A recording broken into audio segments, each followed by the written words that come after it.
What's up, fight fans? Welcome to Mr. Mustache MMA News. Today, I want to discuss this Saturday's fight between Nikolay Veretennikov versus Khaos. But guys, before we get into it, don't forget to hit the like and subscribe button to continue getting more MMA content by yours truly. Help the channel grow.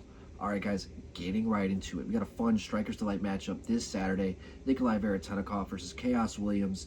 You know, two guys who are absolutely going to bring the fucking heat, load up on their punches, and try and get the early stoppage. You got Veretennikov coming off of the early first-round victory over Nico Price, where he put him out standing up, just ill intent. And this is how Veretennikov fights in all of his fights. The times where he has losses, where guys are able to change the levels on him and kind of wrestle him a little bit, kind of neutralize his power. You know, he's got a big victory over Francisco Prado.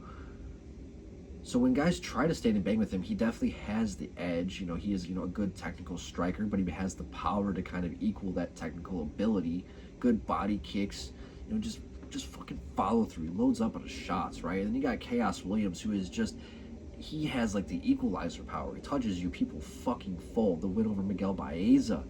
Who else was it? Abdul Razak Al Hassan, Alex Morono, the Matthew Semmelsberger fight, which was kind of the first time where we kind of realized we saw holes in his game. He kind of struggles against guys who are a little bit more technical than him, who can throw the volume, who can kind of beat him to the punch. The fight against Andreas Gustafsson, where, Andreas just went out there and won every second of that fight. Just put on a beating over Khaos Williams and didn't tire. It was crazy. Did not get tired. Before that, he got subbed by Gabriel Bonfim, who's big, strong, long guy for the weight class.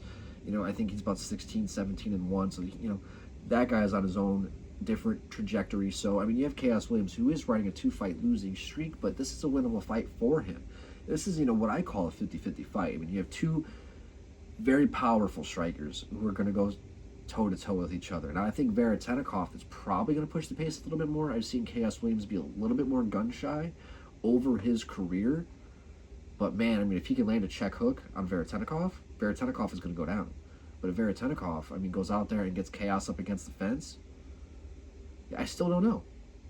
I still see Khaos going out there and just landing some crazy fucking shot that doesn't even seem like it has much power, just straight, that puts Veretennikov completely out.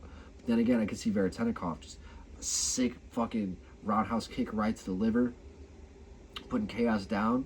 I can see that too. This is, Strikers Delight matchup. Almost consider this 50-50 gladiator versus the ox fighter.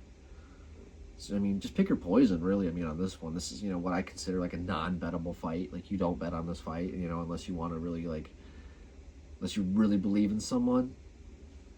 But I don't know. I think Khaos, I think he can put Veretennikov away in more ways, but I think Veretennikov can overwhelm Khaos Williams over 15 minutes. But guys, I'd love to hear your guys' thoughts on this fight. Well, you know what? Who knows? Maybe Khaos goes out there and goes and, says, fuck striking, and decides to wrestle Veretennikov. Maybe that. But I'd love to hear your guys' thoughts on this fight. Who do you guys have? Khaos Williams, Nikolay Veretennikov. That's going to do it for today. Mr. Mustache, MMA News out. Let's fucking go, fight fans.